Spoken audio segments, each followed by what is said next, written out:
talking through the issues every single week and prioritizing the issues, it forces you to address things that I think a lot of companies just push under the rug because it's something they don't want to have to deal with.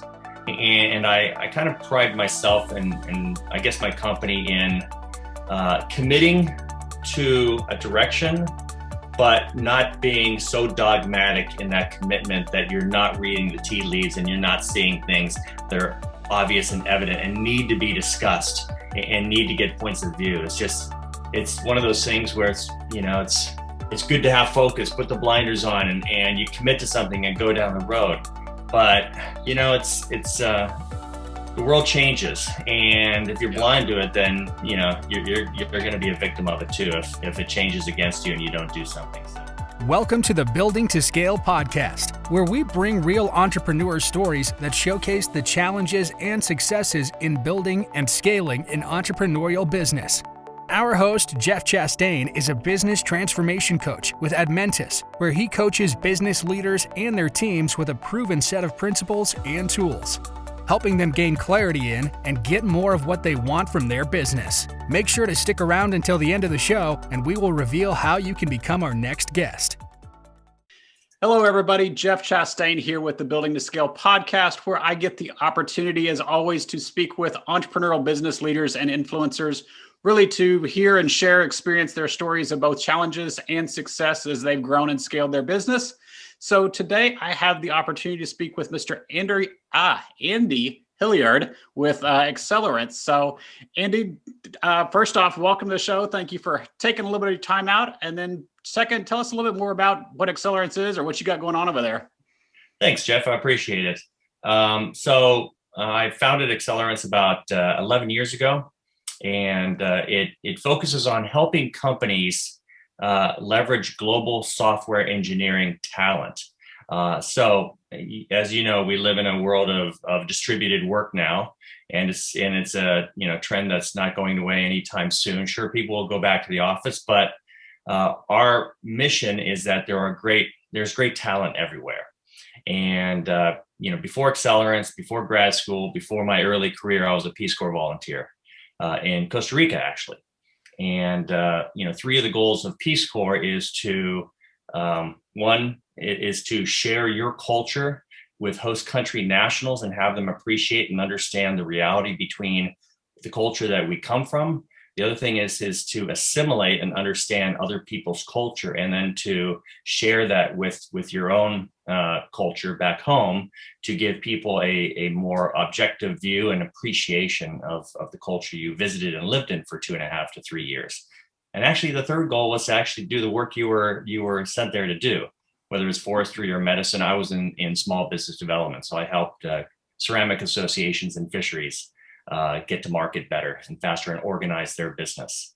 And Accelerance sort of has the same mission. And the mission, frankly, is that there is great talent everywhere. And companies are having a hard time finding and organizing talent. As you know, talent could be co-located in the metro area that you're in, but now it could be, in Dallas or in San Francisco or in Miami. And we have this amazing internet and video capability and real-time collaboration. So there's no reason to restrict yourself in having to find and retain talent over time, right? So while talent could be in Dallas or Miami, it could also be in Costa Rica or Argentina or Vietnam or Hungary or any one of the other 200 countries around the world. So we help companies devise a strategy to build a domestic and global software engineering function, and then to have it operate collaboratively and effectively. Okay. Yeah, no, it's definitely obviously an impact right now when we're recording this, still dealing with the last of the pandemic kind of thing, hopefully the last of it. But it's been years. I know I've got a long background technology wise, but it's seeing the ability to sit there and say, hey, our talent pool is not limited to the people in a 30-mile radius that are willing to drive in, that, okay, we can actually expand that out a lot more and honestly potentially get better talent or a better fit, if nothing else, that say, hey, if we're willing to work or capable to work, like you're saying, remote, I can go hire somebody other side of the country and still works just fine. It's interesting. A lot of the business clients and stuff I'm working with these days, even in the leadership team, it's like, okay, there's a central mailing address or central location address for the company, but even the leadership team is distributed across the country, kind of a thing there, that they'll fly in and get together quarterly or something, if even that, but they're not even in the same geography these days. So we're seeing companies get a lot more distributed, and I think a lot of that's just talent, but especially the technology that we've got going on these days. So that's interesting. Yeah, actually, there's a lot of benefits to having a distributed workforce. I mean, it mitigates your risk with regards to geographic concentration. You know, if everyone's in Dallas or something, or Houston, you have a major hurricane and it takes everything out. I mean, there's redundancy, right? Yeah. But at the same time, I mean, there's no reason to constrict yourself to a radius that people can commute in. And frankly, you know, commuting is not a very effective use of anyone's time and life balance. I used to say work-life balance, but it's really life balance, right? Yep. And people are finding it, and companies are finding it more effective, actually, that people can get back that commute time and the preparation time, still can work effectively remotely. And remotely, again, could be the suburbs of Dallas, or it could be anywhere on the planet, really. But you have to make a commitment. I mean, the United States is a very transactional, litigious country. And if we think we can just transact a service, which requires people to collaborate and work together in real time, that's a fallacy with regards to how engineering is accomplished. But we have the tools to do it effectively. Yeah, and it doesn't apply to every industry kind of thing. Manufacturing, you got to have somebody there to turn the wrench on the machine, kind of a thing. But especially in software, especially in technology, that's been remote for a long time, and quite capable, kind of a thing. If you can kind of bridge that gap between not having somebody in the next cube. Yeah, absolutely. So tell us a little bit more about how Accelerance kind of came about. What was the impetus for starting a new company? It looked like you've been in technology for quite some time, obviously, but what was kind of the reason for starting Accelerance, and how'd that come about? So out of grad school in the mid-90s, I joined a company called Cognizant. They were primarily based in India, and they had spun out of Dun & Bradstreet. They spun out of Dun & Bradstreet in order to provide this huge demand for software services to companies around the world. And they were growing like wildfire. I think I was employee number 700, which sounds like a lot of people, but today they're 270,000. And within 3 years of me joining, they went from 700 to 15,000. So yes, there was a demand for software engineering. And there's a massive built up, backlog of demand countrywide. And things, obviously the company did very well. But as companies like Cognizant grew, the small and mid-market started to get ignored because they could not maintain their level of growth by serving this market. At first, it was sort of a logo grab. Any client who wants services, because we're small and we can provide very customized services to any size company. But then they started just ignoring it. And in the business world, everyone's making priorities. Your best customer gets the best service. Your second best gets the second best service. And when you start falling down that totem pole, then obviously service starts to wane. And you add on to that you're dealing with fully a world away, the other side of the planet. So 13 hours difference and 12,000 miles and very different cultures. And I sort of thought, after having spent a few years in Costa Rica, that there was a book that came out called The World is Flat. And it was talking about just the collaboration of global resources. And so I thought, Costa Rica, nearshore, proximity, time zone alignment, cultural alignment, all of these things are lacking in the distribution of services, at least software development services. How would people be attracted to a nearshore service? So I started a nearshore software development company in Costa Rica. Basically went down there, found a partner who had infrastructure and a few engineers, and we built it into a nearshore software development. Nice. Okay. Yeah, and that's where I forget which one. Somebody I was talking to the other way was saying that basically there's two different types of entrepreneurs out there. To say the ones that are the Elon Musk or whatever, that the Steve Jobs that invent whatever they invent to change the world, versus the majority of us really fit more into the category of we see a need, we see an issue, and it's okay, how can we solve this one thing, and then that turns into a business there. So it sounds like that was more the path of saying, hey, yeah, the big company's not serving this market. I can potentially serve them better, or come up with a solution to serve them better right there. Yeah, if you have a value proposition that you test, in market research against your target audience, and you see this consistent resonation of the value proposition, you think you have something. If this audience is saying, yes, I want that. Who doesn't like the thought of time zone alignment and proximity? Who hasn't either been to Costa Rica or has a friend that's been to Costa Rica, and who doesn't want to go to Costa Rica and to experience the culture? Is so easy, so simple, and you can also get important work done for your company. And so it took off from like 0 to 350 software engineers within 3 or 4 years. Nice. Okay. So just from a business standpoint, what were some of the challenges or some of the changes that you experienced or that you experienced with the company, et cetera, trying to go from, like you said, from 0 to 350 kind of a thing there, just in a fairly short period of time right there? Well, it wasn't all roses, I can tell you that. And even though it sounds great, every company has its own blips. I mean, we were sandwiched between the tech bubble at the beginning of the century to the financial crisis and 2008. We were right in between that. And so the good news is we were growing so much, I couldn't handle a lot of the business, sort of like Cognizant. I couldn't handle a lot of the business coming in. We knew that we were really good at certain things like healthcare and .NET, for example. But all of these people coming, it's like, hey, we need Java. Hey, we need financial services, subject matter expertise, et cetera, et cetera. And I thought, there is demand coming to me for this value proposition that I can't handle. How does that get monetized?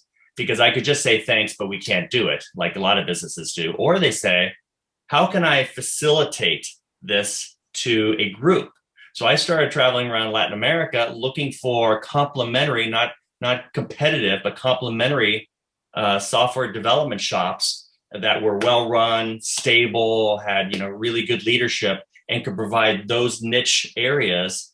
And then I could transact a sort of a brokerage model in helping that client find a partner. That basically became Accelerance over time, and we've expanded from Latin America to Eastern Europe to Asia, but with the same idea of these shops have to be large enough to scale, small enough to care. Every client is somewhere between client number 2 and number 10 as far as importance. That way, you're always getting the A team. The service providers are solidly run. They have a track record. We measure their effectiveness and their net promoter score with clients. So, I mean, now the bad part was, of course, we were growing so fast, we didn't keep an eye on the concentration of customers. So the financial crisis hit in 2008, and lo and behold, it was determined that 48% of our revenue was coming from 2 massive clients. And lo and behold, everything shut down. In fact, those 2 clients specifically had a change of leadership, a freeze on all investment, freeze on all development, all initiatives, because nobody knew where this crisis was heading. Sort of like, the pandemic, right? Okay. Just stop. Everyone just stop spending. And we went from heavily investing in the future to being underwater in our investment, massive infrastructure, massive personnel investments. And in Costa Rica, once you hire someone, it's hard to, unload them, I guess, or off ramp them. So we got caught a little bit on the short side. And I said, well, now's probably a good time to expand that network and to sort of diversify my investment in this one company. So I sold most of my shares in the company, and I built a network, which became Accelerance. Yeah. So I know we had talked briefly before. You've got some experience, at least with EOS, and looking at the transparency and the numbers side. I'm assuming kind of this change or the financial crisis that you were talking about probably brought about some of that, and saying, hey, we got to be a little bit more transparent, a little bit more understanding of our numbers, understanding of our clients, where we go from. Because really, like you said, a lot of business owners are the same way. It's just, hey, who's the next client? I'm just going to keep going. And a lot of times you don't kind of back off to take that bigger picture to say, hey, where are we really sitting? Are we overly dependent upon one or two customers here? Are we diversified enough like that? Because honestly, they don't typically know. They don't typically know the numbers at that point. So Sure. what has that done for your current visibility, your current pane of glass for watching the companies these days and potentially being a little bit more prepared for what we just went through right now? Well, we actually have followed EOS for the last 5 years, and the first thing you do in the first 5 minutes of your 90 meeting on Mondays for us is to look at the numbers. And obviously, the numbers are about concentration. Do not let that happen again. That's the old saying. It's like, you make a mistake once and all. But the other thing is talking through the issues every single week and prioritizing the issues.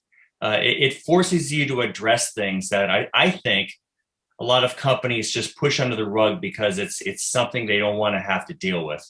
And I kind of pride myself and I guess my company in committing to a direction, but not being so dogmatic in that commitment that you're not reading the tea leaves and you're not seeing things that are obvious and evident and need to be discussed and need to get points of view.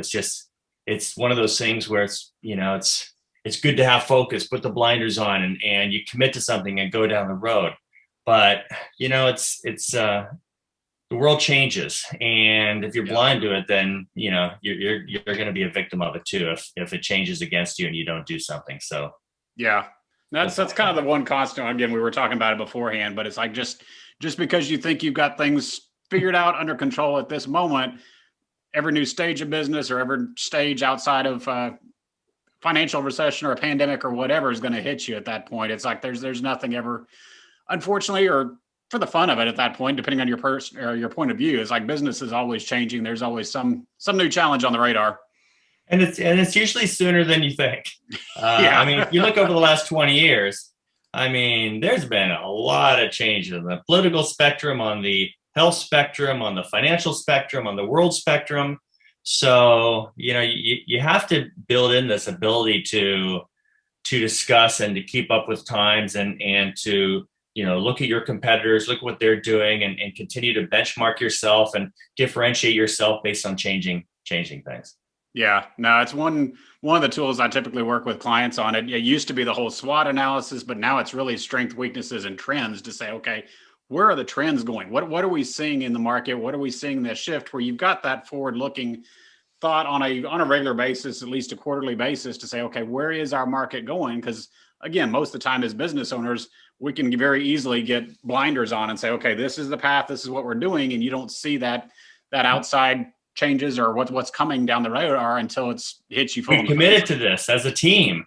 We must stay the course. It's like, not if it's evident that you shouldn't stay the course. Yeah. And it's to your point again of having the transparency in the team is you don't necessarily have all the information or all the expertise as being in charge. Hopefully your team's empowered enough to say, hey, I'm hearing this from this customer, or hey, I'm seeing this, whatever, and bringing that up and bringing that to the team as part of your culture right there, really more than anything. Well, so this is what's happened over just the last year. Pre-pandemic, pandemic, and post-pandemic for our company itself is obviously not only promoting sort of this distributed, flexible, you can easily ramp up and down, your cost basis is lower with software engineering globally and stuff. So that helps the client. But as far as, we're concerned, we had the direction of being a very, hiring senior consultants to deal with clients in their metro area and to have these deep relationships where people would be getting together and discussing how to, create a software engineering function that, has this global aspect and stuff. And all of a sudden, nobody could meet. And relationships that were very dependent on sort of human, tangible interaction, proximity and such, just went out the door. So it became more of a remote commodity that, like this, that essentially is available to everyone. And that, altered our approach to the marketplace. We had to focus more on marketing, on branding, on things like SEO, on outbound remote contacts, which kind of uses a different kind of, employee profile. So we've had to sort of alter that, and we've actually diversified our investment in going to the marketplace so that we're not heavily dependent on one type of highly expensive singular type of outreach. Yeah. So that sort of helped us, I think, in the long run. Now we have it broken down by like what's called BDR, business development, more emphasis on that, more emphasis on marketing, and slightly less fully, investment emphasis on just that seasoned consultant. No, that makes sense. Yeah. And it's a constant adjustment there that just, okay, play with the levels, what's working today, not necessarily going to work tomorrow. You got to sit there and keep playing with it, keep working with it. But we were going to open the fun up of being at the top of the business. Yeah. I mean, we were going to open up in 25 major metro areas.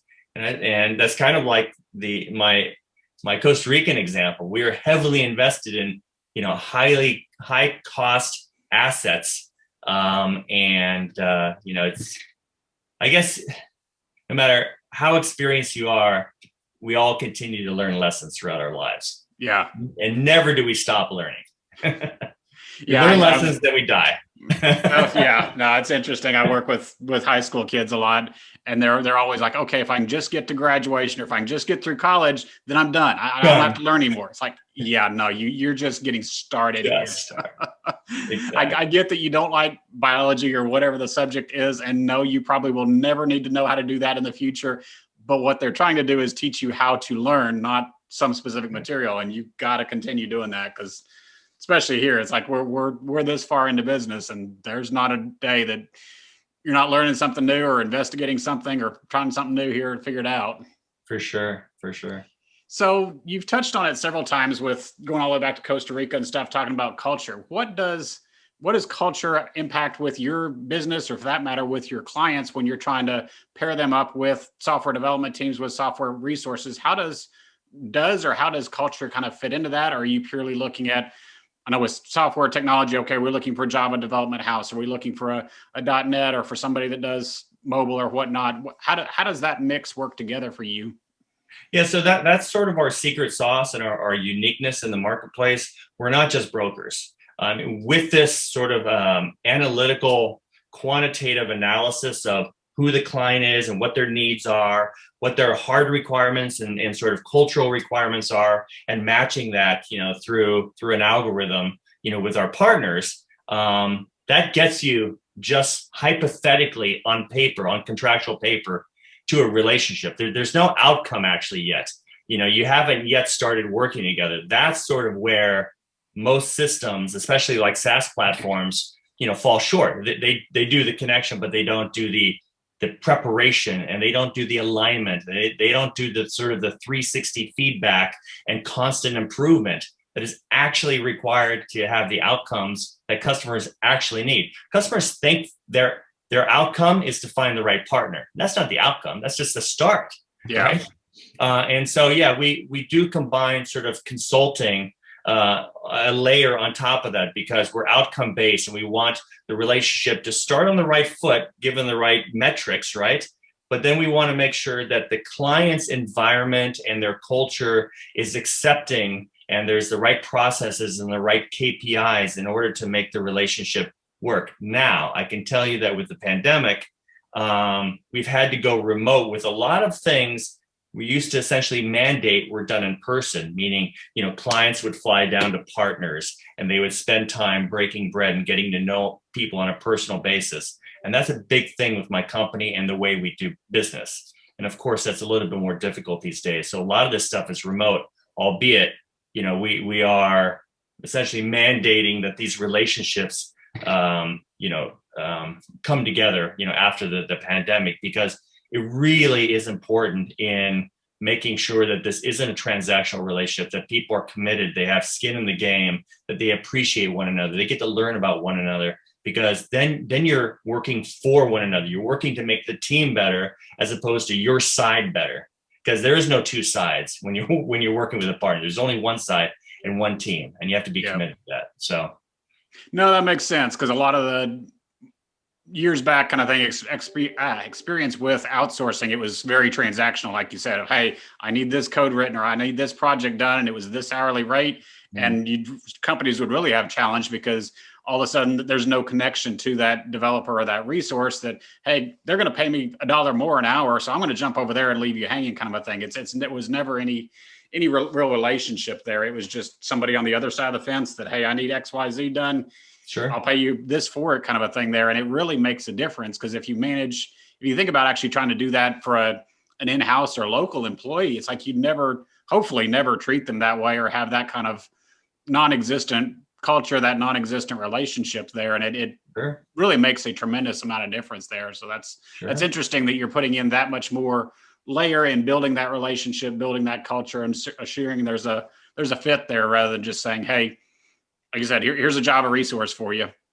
It's a concept that you would think would be natural, but it's anything but natural. It's I want a vendor. I don't want a relationship. I want them to get X work done. If I don't like it, I'm not going to pay them. I'm going to kick them out. If something happens on my side that's wrong, well, it's never my fault. It's their fault. It's always their fault. And, yeah.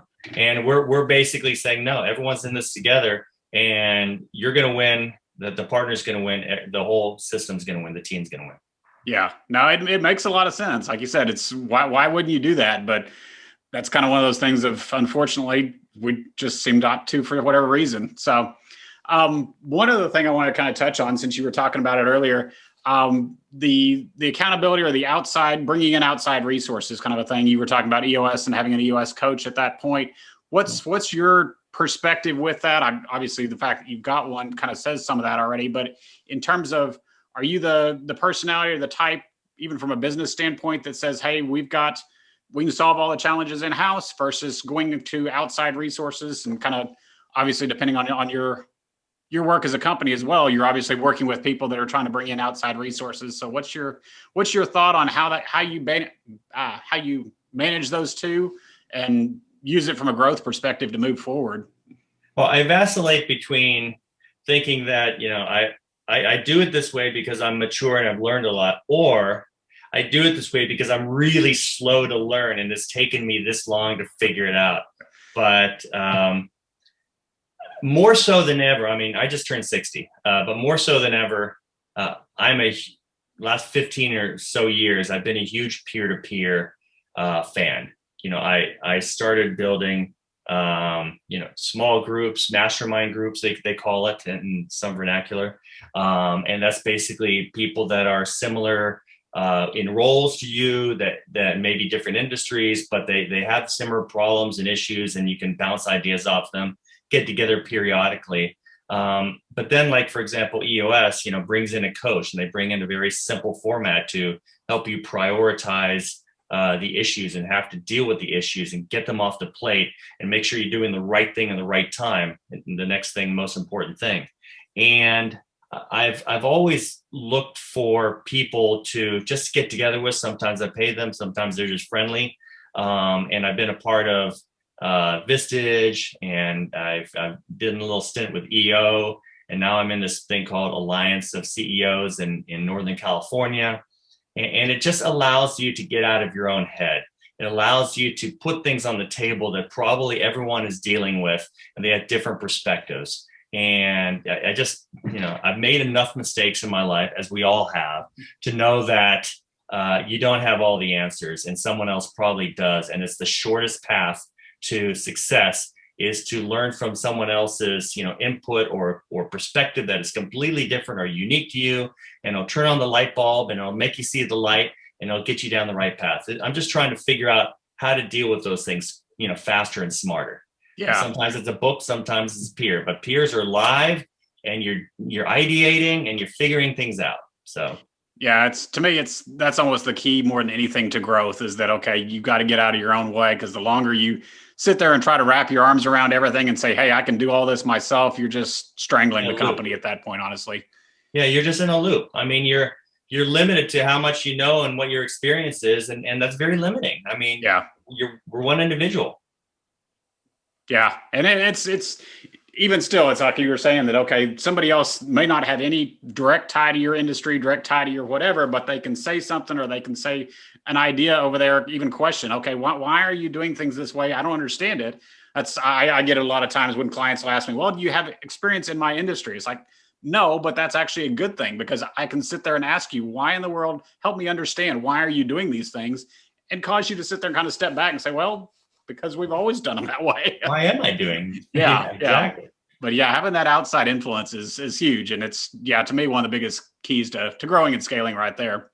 Yeah. So kind of going that way, like I said, I always like to kind of wrap things up with one question to say, again, that kind of idea of, okay, if you knew something 5 years, 10 years, however many back, kind of a thing that, okay, if I wish I had just done this sooner or figured this out sooner, that would have been helped me move along, a lot less frustration, pain, et cetera, kind of a thing.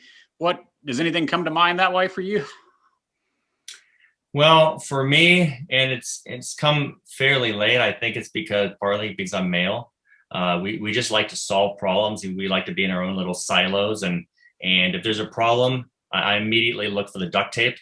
But that's not a way to fix a problem, right? But it's just being much more communicative. Get to know people, even in my company, on a much more personal basis. And by personal, I mean personal. Get to know them, get to know what motivates them, get to know what interests them. And one, that's a sign that you actually care and you're interested. But two, it gives you a lot of insight into how to get the most out of people. And, I've had to do that a lot lately because there's been a lot of, disruption and change, both in people's personal lives, and we don't know what's going on. And people need that sort of interaction, and we can't actually get together. So, thank God for Zoom and other video capabilities like this, but still, it's limiting in what it can do. So you have to go out of your way to just, spend the time. It's time well worth it. You may not think it, because you may think, oh, I need to get back and do more transactions. But you gotta, the team has to come together, and they have to. I mean, we follow this Lencioni pyramid of trust thing. It starts with trust. And then it goes to candor, and then it goes to a commitment of team decisions, regardless of whether it aligns with a single person or not, and then accountability, and that ends in results. And if you just start with the trust, which means breaking down the barriers, getting to know one another, everything typically then starts to flow. Yeah. No, I like that. And that's interesting. I've never actually had anybody say anything like that, but it makes perfect sense, because it goes back to even what we were talking about before. It's not a transactional relationship, even within your own team. It needs to be much more of the personality side. You want people to know, like, and trust, and say, hey, we're going to work together on this kind of a thing as a team, rather than be a bunch of individual contractors, individual just transactional parts there. Plus, when you disagree, people cut you slack, because they know that your heart is in the right place. Your intentions is right. You're trying to make the team better. Yeah. I say anyone who even smells like they're trying to elevate their own status above the team, it's not gonna work in our culture. I mean, I talk about New England Patriots or Seattle Seahawks, where they may not have the flashiest, players, but their system and their commitment to teamwork, I guess you can say the Tampa Bay, right? Yeah. Overcomes. And sure, it's nice to have a great quarterback, but the great quarterback makes everyone on the field that much better at that singular goal of winning the game. Yeah, no, that's interesting. You mentioned that with Brady and all, because I was just talking with somebody. It's like, yeah, he's obviously elite level at the same time, but when you look at Tampa Bay in this case, they brought in a whole bunch of other pieces with him. There's an entire team that I'm out of Dallas. We've fought this for years, that we can have a really good quarterback, and you don't have the cast around him, you're still not going to win there. It's just having a great president, a great CEO, a great leader there. If you can't build the right culture, if you can't build the right team there, you're never going to be able to move forward with it. Well, there's three pieces the way you just said. You said, the right leader, the right cast, and then the right synergy, the right team, singular purpose. Yeah. Everyone's working together, and everyone's supporting one another. And if one person is slightly getting off track, the team immediately goes in and helps them get back on the same page. And Tampa Bay was 7-5, and then they just won out the rest of the season, because they got that thing going. You know, a new Yeah. leader came in, one season. We shouldn't get off on the football track. We could talk here for No worries. But yeah, no, but it's still a great model. And it really says to what you're saying. You got to have all three legs of that stool. So, Yeah. All right. Well, unfortunately, I think we're running out of time. But if people want to learn more about Accelerance or about you, where's the best resources for them to go find you? Well, accelerance.com, of course, or, you know, just find me on LinkedIn and I'd be happy to talk. Okay. Well, we'll get all those links down the show notes, make sure everybody knows there. But I appreciate the time, appreciate the expertise, and thank you very much. Thanks, Jeff. Appreciate it. Thank you. All right. Take care. Thanks for listening to this episode of the Building to Scale podcast. If you would like to share your entrepreneurial business growth story, please visit buildingtoscale.com/guest. If you got something out of this interview, would you do both us and our guest a favor and share it on your social media accounts? Don't forget to hit subscribe in your player so that you don't miss any future episodes, and make sure to reach out to Jeff Chastain on any of the major social media networks, or check us out at admentis.com.